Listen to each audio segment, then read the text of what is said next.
డ్యూటీకి రావడానికి టైం ఉంటుంది కానీ నా కోసం మాత్రం నీకు టైం ఉండదు. పనిలో ఉన్నానులే విరాజ్. నేనంత ఇంపార్టెంట్ విషయం చెప్పాలనుకుంటే నువ్వు సిల్లీ విషయం అని దాటేస్తావా? ఎంత ఇర్రెస్పాన్సిబిలిటీ నీది. చాలు చాలు, ఓవర్ యాక్షన్ ఆపి విషయం ఏంటో చెప్పు. ఆ స్మైలీ అన్నయ్య దగ్గర తనకి బాయ్ ఫ్రెండ్ ఉన్నాడని, బ్రేకప్ అయిందని స్టోరీ చెప్పింది కదా. హా అవును. ఇప్పుడు మనం తనకి బాయ్ ఫ్రెండ్ ఉన్నాడని ప్రూవ్ చేసిన అతనే ఇతను ఆల్రెడీ బ్రేకప్ అయిందని డ్రామా చేస్తుంది. అవును, పైగా మనం తనని బ్యాడ్ చేసే ప్రయత్నం చేశామని మనల్ని బ్లేమ్ చేసినా చేస్తుంది. ఎగ్జాక్ట్లీ. అందుకే నేను ఒక ప్లాన్ వేశాను. ఏంటది? ఫంక్షన్ రోజు ఫుడ్ పాయిజన్ అయ్యేలా చేసింది ఆ స్మైలీ అన్న నిజం ప్రూవ్ చేయగలిగితే ఆటోమేటిక్ గా మనం ఏం చెప్పినా నమ్మేస్తారు. అంటే ఇప్పుడు ఏమంటావు? ఏముంది, ఫంక్షన్ జరిగిన ప్లేస్ కి వెళ్లి సీసీటీవీ ఫుటేజ్ ని చెక్ చేద్దాం. వంట చేసిన మీ వాళ్ళని కూడా ఎంక్వైరీ చేద్దాం. ఏదో ఒక సాక్ష్యం దొరుకుతుంది. దాంతో ఆ స్మైలీని లాక్ చేయొచ్చు. అదంతా జరగని పని విరాజ్. ముందు నువ్వు నాతో రా, చెప్తాను. వదిలి.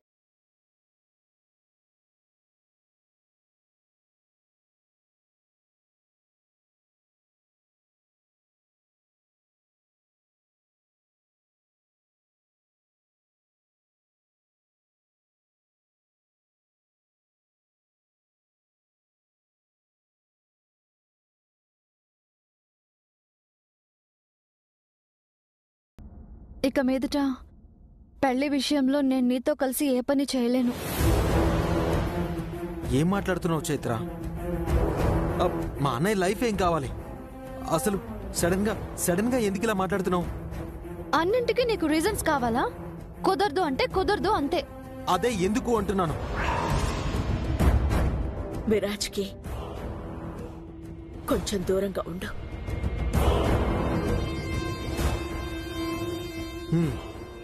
I got it. ఆ పృథ్వీ నాతో మాట్లాడొద్దని కండిషన్ పెట్టుంటాడు. అందుకే నువ్వు నన్ను అవాయిడ్ చేస్తున్నావు, అంతే కదా? అంటే నీకు నాకంటే నిన్నగాక మొన్నొచ్చిన వాడే ఎక్కువైపోయాడు. అలా ఏం లేదు విరాజ్. పృథ్వీ ఎందుకు అలా రిస్ట్రిక్ట్ చేస్తాడు? తానేం చెప్పలేదు. మరెందుకు నువ్వు నాకు సపోర్ట్ చేయను అంటున్నావు? అంటే నీకు మా అన్నయ్య లైఫ్ అంటే కూడా లెక్కలేదా? అది కాదు, నేను విడిగా తన గురించి కనుక్కోవడానికి ప్రయత్నిస్తున్నాను. నీ ప్రయత్నాలు నువ్వు చేయి, నా ప్రయత్నాలు నేను చేస్తాను. నో డౌట్, ఖచ్చితంగా ఏదో జరిగింది. అందుకే నువ్వు ఇలా బిహేవ్ చేస్తున్నావు. లేదంటే ఏ రీజన్ లేకుండా నా నుంచి ఎందుకు డిటాచ్ అవ్వాలని చూస్తావు? చైత్ర, నిజం చెప్పు. ఏం లేదంటున్నాను కదా విరాజ్, వదిలే. నువ్విప్పుడు చెప్తావా చెప్పవా? ఎందుకు నీకింత పంతం? నీకెందుకంత పంతం చెప్పొచ్చు కదా. ఇక మీదట నాకే కాస్త డిస్టెన్స్ మెయింటైన్ చేస్తే బాగుంటుంది అనిపిస్తుంది, అంతే. ఇది నీకు పుట్టిన బుద్ధి కాదని నాకు బాగా తెలుసు. చూడు, లాస్ట్ అండ్ ఫైనల్ గా అడుగుతున్నాను, చెప్తావా చెప్పవా? చెప్పను.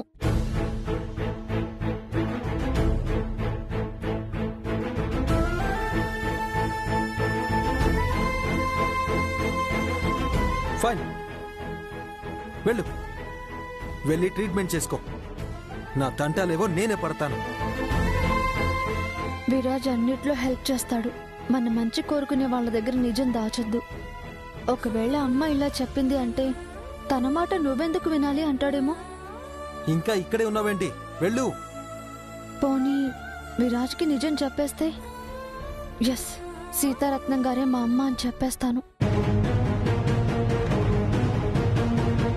విరాజ్, నేను నీతో ఒక ముఖ్యమైన విషయం చెప్పాలి. ఎవరికి సంబంధించింది? నాకు సంబంధించిందే. అయితే వినను. లేదు విరాజ్, నువ్వు ఇది విని తీరాలి. వినను. నువ్వు నా మాట వినప్పుడు నేను నీ మాట వినను. అది కాదు విరాజ్,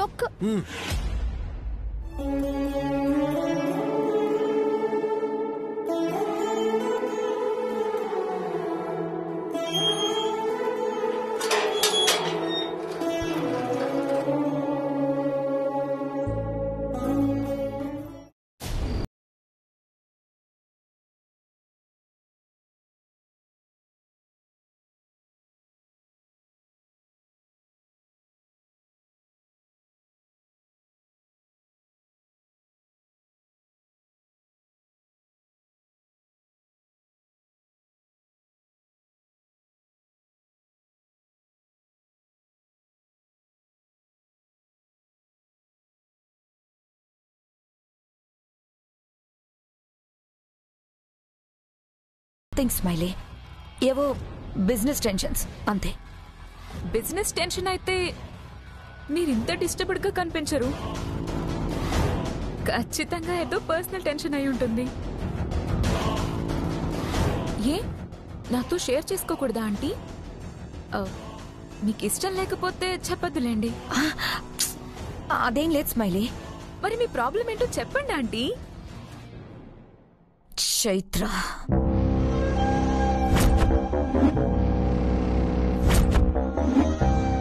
చైత్రానా? తనతో మీకెప్పుడు ఉండే ప్రాబ్లమే కదా ఆంటీ.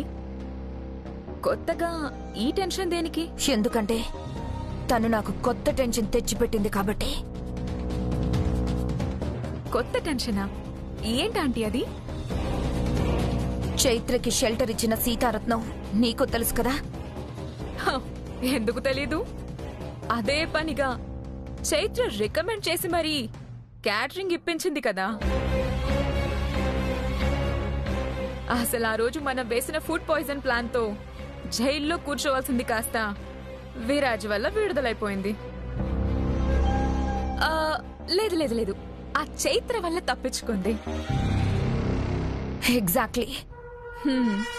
ఇప్పుడు కూడా అదే చైత్రను అడ్డం పెట్టుకుని నాకు రావాల్సిన ప్రాపర్టీని కొట్టయిపోతుంది.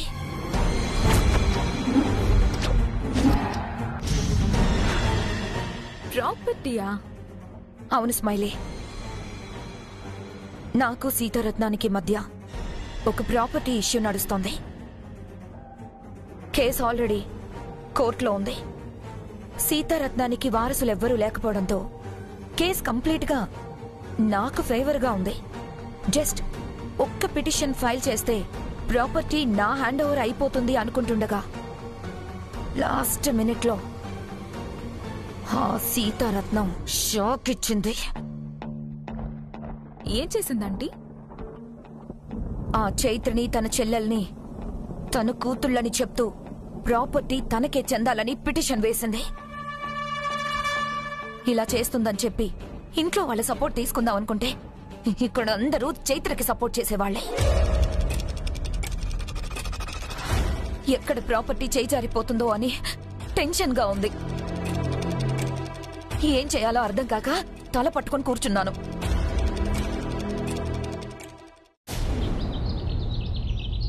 రేపే కోర్టు హీరింగ్. వీళ్ళిద్దరూ మీ పిల్లలుగా, మీ తర్వాత అమ్మఒడిని టేకఓవర్ చేసే మీ వారసులుగా కోర్టులో హాజరుపరచాలి. తప్పకుండా తీసుకొస్తాను. లేదండి, మీరు రాకుండా వీళ్ళిద్దరిని మాత్రమే పంపండి. ఎందుకంటే అపోనెంట్ లాయర్ మిమ్మల్ని వీళ్ళని రకరకాల ప్రశ్నలు వేసి కన్ఫ్యూజ్ చేసే ప్రయత్నం చేయొచ్చు.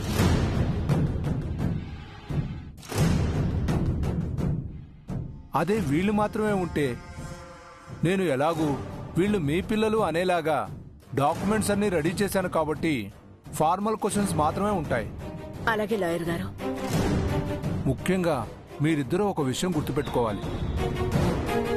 సీతారత్నం గారు మీ తల్లిగారేనా అనే అనుమానంతో వాళ్ళు కొన్ని క్వశ్చన్స్ అడగొచ్చు. ఏ సమాధానం చెప్పినా మీ ఇద్దరు సింకులో ఉండి కరెక్ట్గా చెప్పాలి. ఏ మాత్రం తేడా జరిగినా రాంగ్ ఇంటెన్షన్తో కోర్టును తప్పుదారి పట్టించే ప్రయత్నం చేశారని మీ మీద లీగల్ యాక్షన్ తీసుకునే అవకాశం ఉంది.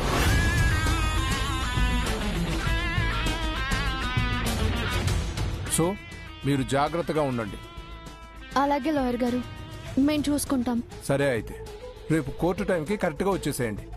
అలాగేనండి. వెళ్ళొస్తాను సీతారత్నం గారు. మంచిది లాయర్ గారు. ఏంటక్క ఈ గోల? మనకు అవసరమా చెప్పు? లాయర్ ఏమన్నారో విన్నావు కదా. మనం సీతారత్నం గారి పిల్లలం కాదని తెలిస్తే మనకే ప్రమాదం అక్క. కాకపోతే కదే భయపడాలి అక్క. అంటే అలా అని కోర్టులో ప్రూవ్ కాకపోతే కదా భయపడాలి. లాయర్ గారు అన్ని డాక్యుమెంట్స్ రెడీ చేశారంట కదా, ఇంకెందుకే భయం? ఏమో అక్క, నువ్వు ఎన్నైనా చెప్పు. నాకు టీవీలో పోలీసుల్ని చూస్తేనే భయమేస్తుంది. అనవసరంగా భయపడకు.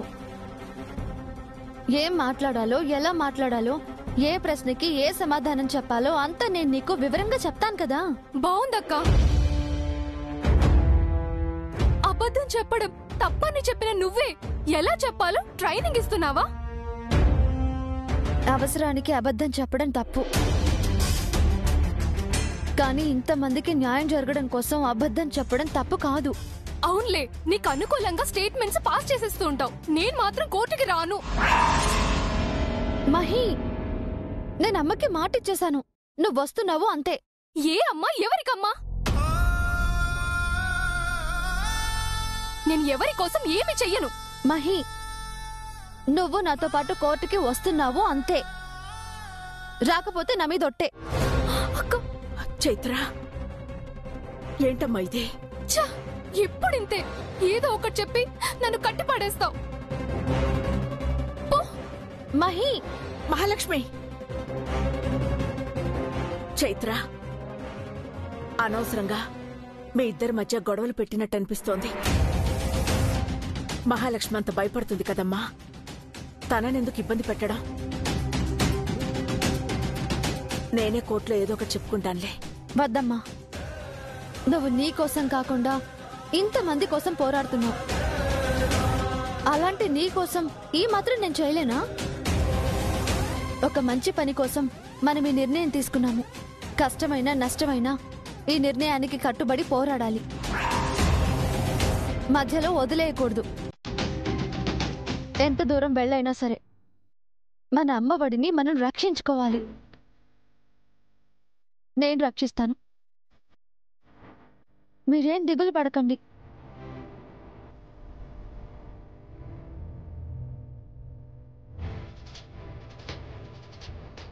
నా కూతురు నాలాగే ఇతరుల మంచి కోసం పోరాడుతుందని గర్వపడాలో, దీనివల్ల చైత్రకు మహాలక్ష్మికి మధ్య గొడవలు వస్తున్నాయని బాధపడాలో అర్థం కావడం లేదు.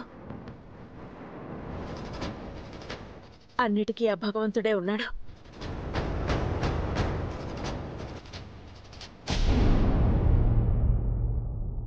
Good morning aunty. స్మైలీ, ఏంటి ఇంత ఉదయాన్నే వచ్చావు? హంస ఆంటీతో చిన్న పనుండొచ్చాను ఆంటీ. అవునా? తనింకా నిద్ర లేచినట్టు లేదు. తన గదికెళ్ళి చూడమ్మా. Okay aunty.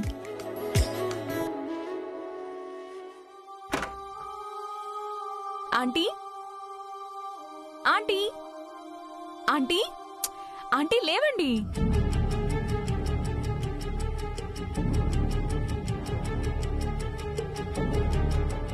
Aunty,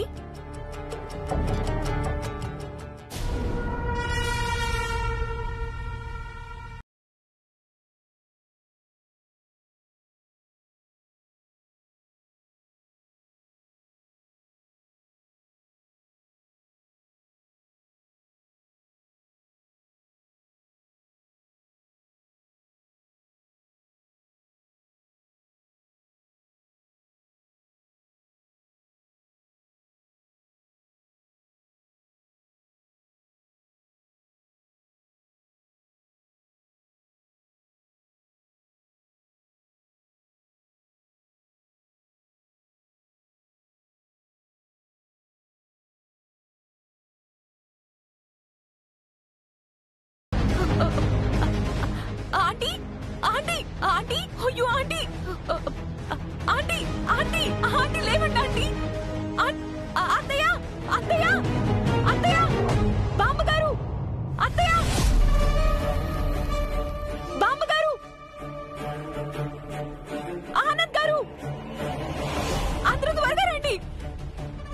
aunty, aunty, ఎంత పని చేశారు? అత్తయ్య, అత్తయ్య, బామ్మగారు, ఆంటీ లేవండి. Aunty, aunty. స్మైలీ, ఏమైందమ్మా? హంస, హంస, హంస, ఏమైంది? కళ్ళు తెరవే. హంస, ఏమైంది smiley? Aunty, aunty suicide attempt చేశారు.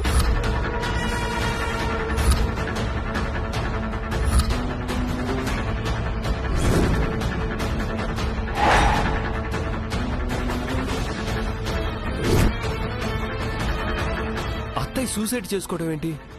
నిజం రాశారు.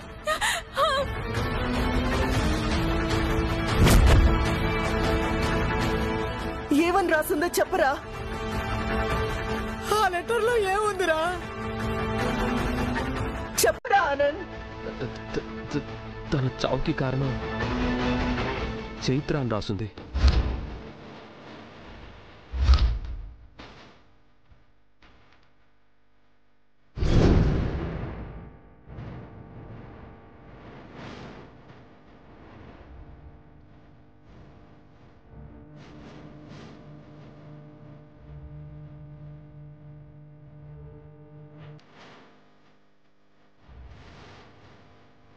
చైత్ర కారణంగా నువ్వు ఆత్మహత్య చేసుకోవడం ఏంటే?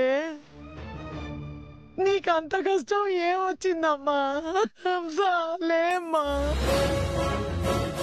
అవన్నీ తర్వాత ముందు అత్తయ్యని హాస్పిటల్కి తీసుకెళ్ళాలి. వద్దానంద్ గారు, ఈ పరిస్థితుల్లో హాస్పిటల్కి తీసుకెళ్తే సూసైడ్ అని చెప్పి లేనిపోని డౌట్స్ రైజ్ చేస్తారు. దానివల్ల మన ఫ్యామిలీకి అనవసరమైన ప్రాబ్లమ్స్ వస్తాయి. ఒక్క నిమిషం ఉండండి, నేను మా ఫ్యామిలీ డాక్టర్ కి కాల్ చేసి రమ్మని చెప్తాను. సరే సరే, త్వరగా చేయి. వెళ్ళమ్మా. అత్తయ్య చేతులు అరికాళ్ళు చల్లపడకుండా రబ్ చేస్తాడు. సరేరా, హాట్ వాటర్ తీసుకురారా. హంస,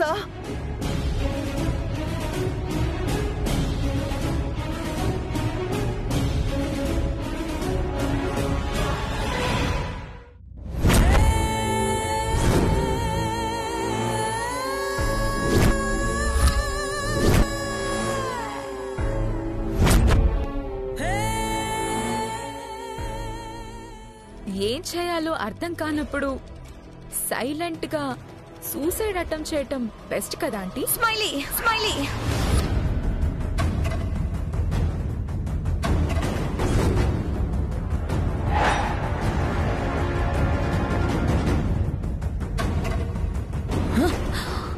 హౌ డేర్ యు! నన్ను సూసైడ్ చేసుకోమంటావా? ఈ హంస అంటే ఏమనుకుంటున్నావు? చేత కాక చచ్చే రకం అనుకుంటున్నావా? చంపైనా సాధించుకునే రకాన్ని. Mind it. మీరు నన్ను చాలా మిస్అండర్స్టాండ్ చేసుకుంటున్నారా ఆంటీ? నేను మిమ్మల్ని సూసైడ్ చేసుకోమనలేదు, సూసైడ్ అటెంప్ట్ చేసుకోమంటున్నాను. What do you mean? I mean, మీరు స్ట్రైట్ గా ఫైట్ చేసి ఇప్పుడు ఏది సాధించలేరు. మీరు అనుకున్నట్లుగా ప్రాపర్టీ మీకు దక్కాలంటే మీకు ఇంట్లో వాళ్ళ సపోర్ట్ కంటే కూడా సింపతి చాలా అవసరం. ఆ సింపతి ఈ సూసైడ్ అటెంప్ట్ తోనే వస్తుంది. దాంతో మీ మీద జాలితో పాటు మీరు అనుకున్నది జరగకపోతే ఏం చేసుకుంటారో అన్న భయం కూడా మొదలవుతుంది. సో అప్పుడు అన్నీ మీకు అనుకూలంగా జరుగుతాయి. ప్లాన్ అయితే బాగానే ఉంది, కానీ వర్కౌట్ అవుతుందంటావా? ఐ మీన్, సూసైడ్ అటెంప్ట్ చేసుకుంటే నా మీద జాలి కలగచ్చు, బట్ నాకు కావాల్సిందే ఇంట్లో వాళ్ళకి చైత్ర మీద ద్వేషం కలగడం. అదెలా కలుగుతుంది? కుదురుతుందా ఆంటీ? కుదిరేలాగా మనవే చేయాలి. ఎలాగంటారా?